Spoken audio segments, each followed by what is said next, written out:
बच्चों पढ़ रहे हैं एनसीईआरटी पाठ्यक्रम पर आधारित कक्षा 11 की गणित की पुस्तक का अध्याय नंबर 14 है। इसमें 14.3 प्रश्नमाला हम शुरू करने जा रहे हैं। बच्चों इस अध्याय के अंतर्गत आपकी प्रश्नमाला 14.3 के उदाहरण नंबर 6 से 8 व आपकी प्रश्नमाला के प्रश्न 1 से लेकर 4 तक हम कंप्लीट करेंगे। तो आप बच्चों उदाहरण देखने के बाद वीडियो को पॉज करेंगे, फिर 1 से लेकर 4 तक के 14.3 के प्रश्न खुद से ट्राई करेंगे, फिर वापस वीडियो को प्ले करेंगे। बच्चों मैथमेटिक्स मैथ की फुल फॉर्म होती है मिस्टेक्स अलाउड टू हैपन, यानी कि गलतियां करो और फिर सही सीखो ताकि वो गलती फिर दोबारा नहीं हो। केवल सही सही सीखने से मैथमेटिक्स में ओरिएंटेशन कभी डेवलप नहीं हो सकती, इस बात को दिमाग में फिट कर लेना। हाँ, डायरेक्ट मैं तुम्हें प्रश्नमाला क्वेश्चन अटेम्प्ट करने के लिए नहीं बोल रहा, पहले मैं तुम्हें कॉन्सेप्ट सिखाऊंगा, उदाहरण बताऊंगा, फिर उनके माध्यम पे उन्हीं पर आधारित तुम्हारे प्रश्न होते हैं, फिर आप खुद से ट्राई करना। तो करें बच्चों स्टार्ट। तो सबसे पहले देखिए विशेष शब्द या वाक्यांश है ना, मिश्र कथन में प्रयुक्त और या प्रकार के संयोजक का प्रयोग बहुधा गणितीय कथन में होता है। भाई हमें पता है ना संयोजक कौन कौन होता है, और तथा या अथवा ना, इन्हें संयोजक कहते हैं। बहुत बेसिक है, नोट डाउन करते रहना जैसे जैसे मैं पेज चेंज करूं। आगे जब दो कथन और शब्द से जुड़े होते हैं तब संयुक्त कथन को संयोजन कहते हैं। ठीक है, माना P व Q दो कथन है तो P और Q, P तथा Q का संयोजन कहलाता है। इसे P व Q से व्यक्त करते हैं और संकेत के रूप में इसको इस तरह से भी शो करते हैं बच्चों। तो तुमने पढ़ा होगा एंड ऑपरेटर, याद आ रहा है एंड ऑपरेटर, और ऑपरेटर, और का मतलब या, OR अंग्रेजी वाला, अथवा मतलब, और ये वाला कौन सा और है, एंड वाला है ना। तो एंड में हमेशा अपन ये लगाते हैं बच्चों। नियम 1, संयोजक और के प्रयोग द्वारा बना मिश्र कथन सत्य होगा यदि उसके सभी घटक कथन सत्य होंगे। बच्चों जब एंड का यूज हो रहा है, इंग्लिश में बोलूंगा तो ज्यादा समझ में आएगा, एंड यानी ये वाला और। ठीक है, जब एंड का यूज होगा तो मिश्र कथन सत्य तभी माना जाएगा जब उसके सभी घटक कथन सत्य होंगे। अगर एक भी असत्य हो गया तो बच्चों फिर उसको हम क्या बोलेंगे, मिश्र कथन को असत्य बोलेंगे। द्वारा असत्य होगा यदि एक भी घटक कथन असत्य हो गया। बात समझ में आ रही है? तो सीधी सीधी बात, बिल्कुल जनरल लैंग्वेज में सुनो, एंड का यूज हो रहा है तो बच्चों मिश्र कथन को सत्य तभी बोलेंगे जब उसके सभी घटक कथन सत्य होंगे। अगर एक भी असत्य हो गया तो उसको हम क्या बोल देंगे, असत्य बोल देंगे। जैसे एग्जाम्पल करते हैं, मिश्र कथन के घटक कथन लिखिए और जांचिए कि मिश्र कथन सत्य है अथवा असत्य है, यही पता करना है। मिश्र कथन के बारे में बोल रहा है। अब तक अपन 14.2 में घटक कथन के बारे में बता रहे थे कि पहला घटक सत्य है, दूसरा असत्य है। यहाँ पे बोल रहा है मिश्र कथन के बारे में। ठीक है, एक रेखा सीधी होती है और दोनों दिशाओं में अनंत तक विस्तृत होती है। तो पहला घटक एक रेखा सीधी होती है, दूसरा घटक रेखा दोनों दिशाओं में अनंत तक विस्तृत होती है। तो ये तो दोनों ही बातें सत्य है, तो दोनों बातें सत्य है, इसका मतलब मिश्र कथन सत्य होगा। ठीक है, राइट। 0 प्रत्येक धन पूर्णांक से कम होता है, पहला घटक। 0 प्रत्येक ऋण पूर्णांक से कम होता है, दूसरा घटक। ठीक है, संयोजक हमारा और हो ही गया। अब बच्चों यहाँ पे देखो 0 प्रत्येक धन पूर्णांक से कम होता है, ये बात बिल्कुल सही है।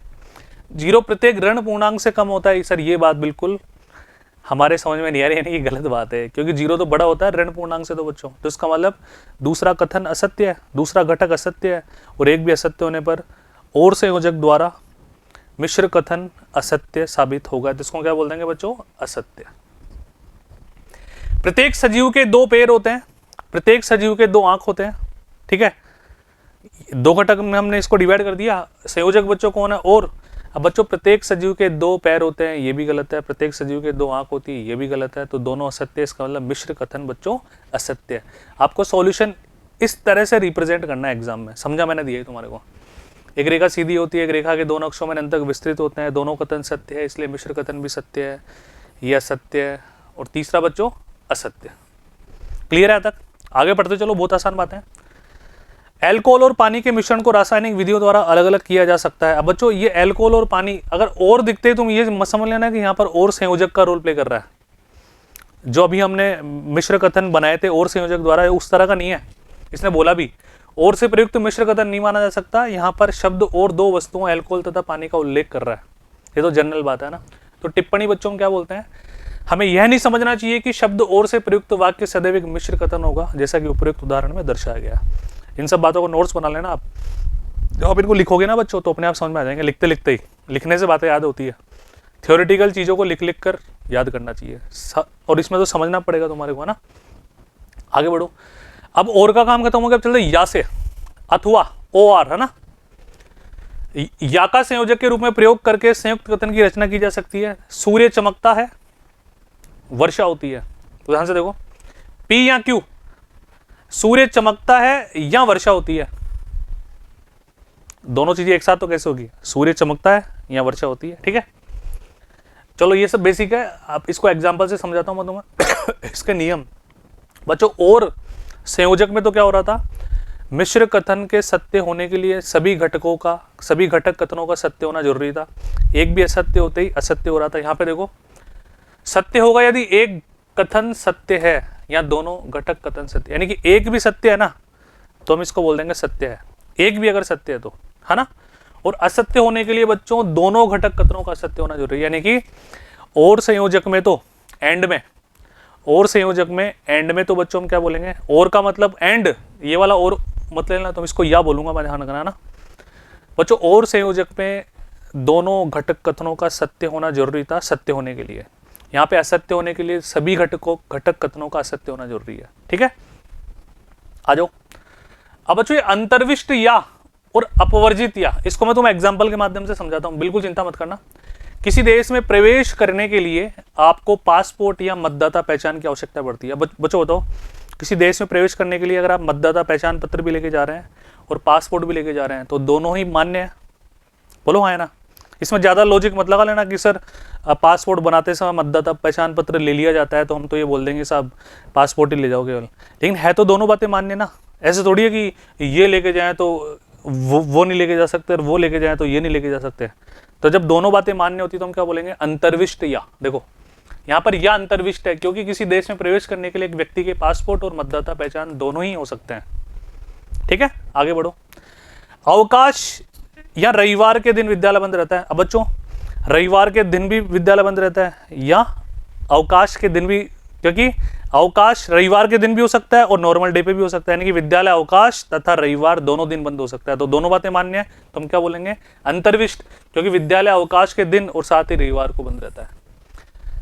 दोनों बातें जब मान्य होती है ना तो उसको हम बोलते हैं अंतर्विष्ट या। ठीक है, जैसे और उदाहरण लो, दो रेखाएं एक दूसरे को एक बिंदु पर काटती है, ठीक है, या समांतर होती है। अब ये दोनों बातें साथ मान्य नहीं है, दोनों बातें मान्य नहीं है। देखो या तो काटेगी या समांतर होगी, दोनों बातें अपवर्जी होगी एक दूसरे के। बोलो हुई नहीं, कैसे भाई? समांतर रेखाएं क्या होती है, they never intersect each other, कभी एक दूसरे को काटती नहीं है, तो दोनों बातें एक साथ पॉसिबल नहीं है। तो हम क्या बोलेंगे बच्चों, अपवर्जित या, क्योंकि दोनों रेखाओं के लिए संभव नहीं है कि वे एक दूसरे को काटे भी और साथ ही समांतर रेखाएं भी हो, है ना।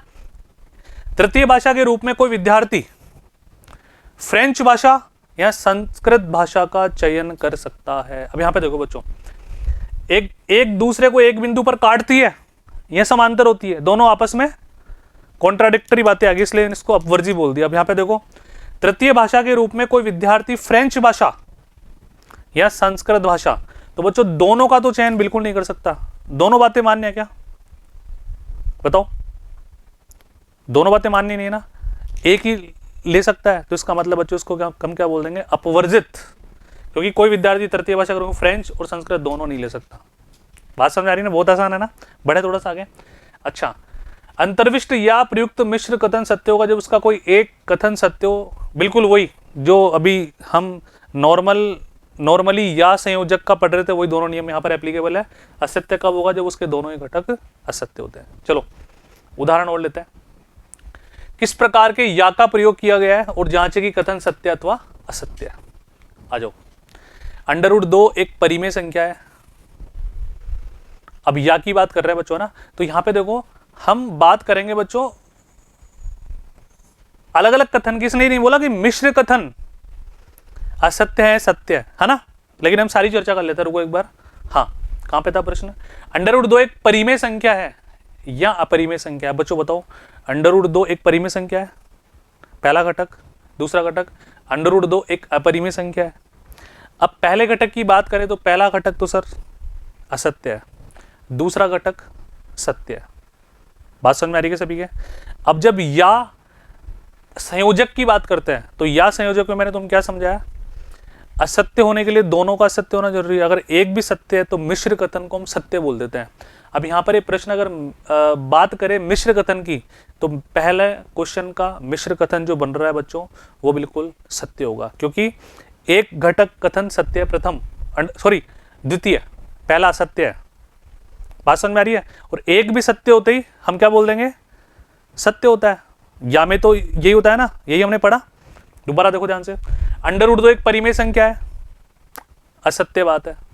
अंडर रूट 2 एक अपरिमेय संख्या है, सत्य बात है। यस, दोनों बातें एक साथ तो मान्य नहीं है ना, इसका मतलब ये या है और अपवर्जित भी है। अब सारी बातें मैंने तुम बता दी, आ जाओ इधर। प्रथम कथन असत्य है, द्वितीय कथन सत्य है, और इस प्रकार ये या अपवर्जित है। ठीक है, इसने मिश्र कथन के बारे में बात नहीं की।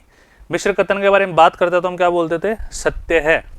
नेक्स्ट, किसी सार्वजनिक पुस्तकालय में प्रवेश हेतु बच्चों को विद्यालय द्वारा प्रदत्त पहचान पत्र या विद्यालय अधिकारियों द्वारा लिखित पत्र की आवश्यकता होती है, यानी कि दोनों बातें मान्य है। तो अंतर्विष्ट या, ठीक है, और दोनों बातें बिल्कुल सही है बच्चों, है ना, सत्य। प्रवेश हेतु बच्चों को विद्यालय द्वारा प्रदत्त पहचान पत्र की आवश्यकता पड़ती है, पहला। दूसरा, सार्वजनिक पुस्तकालय में विद्यालय अधिकारियों द्वारा लिखित पत्र की आवश्यकता पड़ती है। या पुस्तकालय में प्रवेश के लिए बच्चे के पास या तो पहचान पत्र होना चाहिए अथवा विद्यालय के अधिकारियों द्वारा लिखित पत्र होना चाहिए, अथवा दोनों की कागजात हो सकते हैं। अतः यहाँ पर यह अंतर्विष्ट है। बात समझ में आ रही है? नेक्स्ट, आयत एक चतुर्भुज है या एक 5 भुजीय बहुभुज है। पहला घटक आयत एक चतुर्भुज है, दूसरा आयत एक 5 भुजीय बहुभुज है। तो बच्चों पहला कथन तो सत्य है, दूसरा कथन असत्य है। इसका मिश्र कथन, क्योंकि यह संयोजक है, एक भी सत्य होते सत्य हो जाता है, मिश्र कथन तो सत्य होगा। पहला घटक सत्य, दूसरा असत्य। अभी परस्पर अपवर्जी बातें हैं, दोनों बातें मान्य नहीं है एक साथ, ठीक है, तो हम बोल देंगे अपवर्जित। ये देखो, यह अपवर्जित घटक कथनों के आधार पर कथन सत्य है। बात समझ में आ रही है? मिश्र कथन की बात चल रही है ना, मैंने सारी बातें तुम्हें एक्सप्लेन कर दी, लिख लेना जो तुम्हारा मन करे। आगे बढ़ते हैं बच्चों, अगला क्या कह रहा है, परिमाणवाचक वाक्यांश। बच्चों इस पर भी डायरेक्ट क्वेश्चन मिलेंगे तुम्हें। एक ऐसे का अस्तित्व है, ये लैंग्वेज में पहचाननी है, सेंटेंस में से, वाक्य में से, और सभी के लिए, प्रत्येक के लिए, बस ये दोनों बातें। ये दोनों विशेष वाक्यांशों के परिणामवाचक वाक्यांश कहते हैं। यानी कि परिणामवाचक वाक्यांश किन्हें कहते हैं बच्चों, एक ऐसे के लिए, एक ऐसे का अस्तित्व है, और प्रत्येक के लिए। ये दोनों बातें में छाटनी होती है, अभी बताऊंगा, है ना। अब बच्चों देखो, अपन करते हैं आपकी प्रश्नमाला 14.3 के प्रश्न। 4 प्रश्न है, जो मैंने उदाहरण में तुम्हें अभी कॉन्सेप्ट समझाया, सारों को एक एक क्वेश्चन तुम्हें मिल जाएगा, है ना। तो तुम खुद भी ट्राई कर सकते हो एक बार, उसके बाद आप वीडियो देख लेना, पॉज कर लो एक बार, मैं कंटिन्यू करता हूँ। मिश्र कथनों में पहले संयोजक शब्दों को पहचानिए और फिर उनको घटक कथनों में विघटित कीजिए। अलग अलग घटक में उनको बताना है और संयोजक पहचानना है। सत्य के बारे में इसने कोई चर्चा नहीं की। पहला, सभी परिमेय संख्याएं वास्तविक संख्याएं होती है। सभी वास्तविक संख्याएं सम्मिश्र संख्याएं नहीं होती है। 2 घटक हो गए, यस, संयोजक हो गया, और खत्म क्वेश्चन। किसी पूर्णांक का वर्ग धन होता है, किसी पूर्णांक का वर्ग ऋण होता है। बीच में कौन आ जाएगा बच्चों, या, ठीक है, कर लोगे आराम से। नेक्स्ट, संयोजक शब्दों को पहचानिए फिर उनको घटक कथनों में व्यक्त कीजिए। बिल्कुल वही क्वेश्चन है। रेत धूप में शीघ्र गर्म हो जाती है, पहला। दूसरा घटक इसका, रेत रात्रि में शीघ्र ठंडी नहीं होती है। और संयोजक बच्चों कौन हो जाएगा, और। x बराबर 2 समीकरण 3x² माइनस x माइनस 10 बराबर 0 का मूल है। दूसरा घटक x बराबर 3 समीकरण का मूल है। ये समीकरण लिख देना, ठीक है। अब यहाँ पे संयोजक कौन हो जाएगा बच्चों, और, ठीक है। ये लो, समझ में आ रही बातें। बढ़े अगले प्रश्न की तरफ। क्या कह रहा है दूसरा, कथनों में परिमाणवाचक वाक्यांश पहचानिए। अभी थोड़ी देर पहले मैंने चर्चा की थी, क्या एक ऐसे का अस्तित्व है और प्रत्येक के लिए। और कथनों के निषेधन लिखिए। निषेधन लिखना बच्चों हमारे को आता है, नकारना ही तो है। आ जाओ। एक ऐसी संख्या का अस्तित्व है जो अपने वर्ग के बराबर है।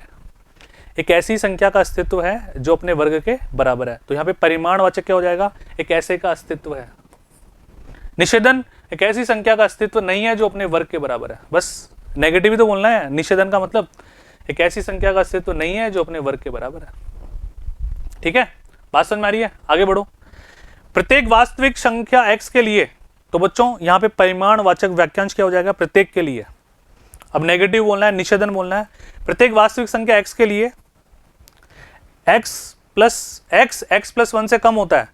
प्रत्येक वास्तविक संख्या x के लिए x प्लस 1 से कम नहीं होता है। ये लो, ये तो लिखना है। आगे बढ़ो। भारत के हर एक राज्य प्रदेश के लिए एक राजधानी का अस्तित्व है। तुम क्या बोलेंगे, परिमाणवाचक क्या आ गया इसमें, एक ऐसे का अस्तित्व है। देख लो, एक ऐसे का अस्तित्व है। नेगेटिव क्या करोगे, भारत के हर एक राज्य प्रदेश के लिए एक राजधानी का अस्तित्व नहीं है, राजधानी नहीं है। ठीक है, इस तरह से लिख दो, भारत में एक ऐसे राज्य का अस्तित्व है जिसकी राजधानी नहीं है। यहाँ उस सेंटेंस में नहीं है लगा दो, क्या फर्क पड़ता है, एक ही बात है। बढ़े थोड़ा आगे। अगला प्रश्न, जांचिए क्या नीचे लिखे कथनों के जोड़े हुए एक दूसरे के निषेधन है। ये एक दूसरे के निषेधन है, ये पहचानना है पहले तो, और अपने उत्तर का कारण भी बतलाइए। बच्चों में समझाया था, ध्यान से देखो ना, बहुत ही आसान प्रश्न वाली यार। प्रत्येक वास्तविक संख्याओं x और y के लिए x प्लस वाई बराबर y प्लस एक्स सत्य है। पहला ये इसने बोल दिया, ठीक है। अब दूसरा क्या बोल, अच्छा इसका निषेधन क्या होगा, प्रत्येक वास्तविक संख्याओं x और y के लिए x plus y y plus x सत्य है। x plus y is not equal to y plus x सत्य है। अब ये जो निषेधन बनाया ना वो इससे सिमिलर है क्या, चेक कर लेते हैं। ऐसी वास्तविक संख्याओं x और y का अस्तित्व है जिनके लिए x प्लस वाई बराबर y प्लस एक्स, तो ये इसका निषेधन, और बच्चों ये दोनों सिमिलर नहीं है, समान नहीं है, मतलब एक दूसरे के निषेधन नहीं है। कारण मैंने तुम समझा दिया, तुम लिख देना अपनी भाषा में, लिखा हुआ देखो, जो कि दूसरे में दिए गए कथन से भिन्न है। क्योंकि इसका निषेधन दूसरे कथन में दिए गए, दूसरे घटक में दिए गए कथन से मैच होता ना, दोनों बातें बराबर होती अगर एक दूसरे के निषेधन होते, तो यहाँ पे नहीं है। आगे बढ़ो, चलते हैं बच्चों प्रश्न नंबर 4 पे क्या कह रहा है, ध्यान से देखिए। बतलाइए कि निम्नलिखित कथनों में प्रयुक्त या अपवर्जित या अंतर्विष्ट है। इसके बारे में उदाहरण में मैंने तुम्हारे ढंग से समझा दिया, तुम खुद भी कर सकते हो बच्चों। क्वेश्चन पढ़ो, सूर्य उदय होता है या चंद्रमा उदय होता है। अब बच्चों सूर्य उदय होता है या चंद्रमा उदय होता है, क्या ये दोनों बातें एक साथ हो सकती है, क्या एक साथ नहीं हो सकती। इसका मतलब या अपवर्जित। कारण देखो, क्योंकि एक समय पर या तो सूर्य उदय होगा या चंद्रमा, ठीक है, तो दोनों एक साथ सत्य नहीं हो सकते, इसलिए बोलेंगे या अपवर्जित। आगे बढ़ते हैं। ड्राइविंग लाइसेंस के आवेदन हेतु आपके पास, बच्चों आपके पास आएगा यहाँ पे ना, सही कर लेना भाई इनको तुम, राशन कार्ड या पासपोर्ट होना चाहिए। तो बच्चों दोनों ही बातें मान्य है, दोनों ही बातें सत्य होती है, तो इसको बोलेंगे अंतर्विष्ट, है ना, क्योंकि ड्राइविंग लाइसेंस के आवेदन राशन कार्ड या पोस्ट कार्ड दोनों ही मान्य होते हैं। तीसरा, सभी पूर्णांक धन या ऋण होते हैं। सभी पूर्णांक धन होते हैं, सभी पूर्णांक ऋण भी होते हैं, दोनों बातें एग्जिस्ट करती है क्या, बट सभी पूर्णांक नहीं होते बच्चों। कारण बताओ, क्योंकि जीरो ना तो धन होता है ना ऋण होता है। बात समझ में आ रही क्या, तो इसको बोलेंगे या अपवर्जित। क्योंकि सभी पूर्णांक धन या ऋण होता है, लेकिन धन या ऋण दोनों ही नहीं हो सकते। बात समझ में आ रही है, एग्री उस बात से, क्योंकि जीरो भी तो इंक्लूड हो गया। तो बच्चों ये बहुत आसान बातें होती है, इनको आप खुद भी कर सकते हैं, खुद पढ़ना, सब कुछ समझ में आ जाएगा आपके। एग्री हो तो बच्चों इसी के साथ आपकी प्रश्नमाला 14.2 समाप्त, 14.3 समाप्त होती है। अगले वीडियो में 14.4 के उदाहरण और उसके प्रश्न हम करेंगे। उससे पहले आप सभी एक बार उनको पढ़ने की कोशिश करें। धन्यवाद।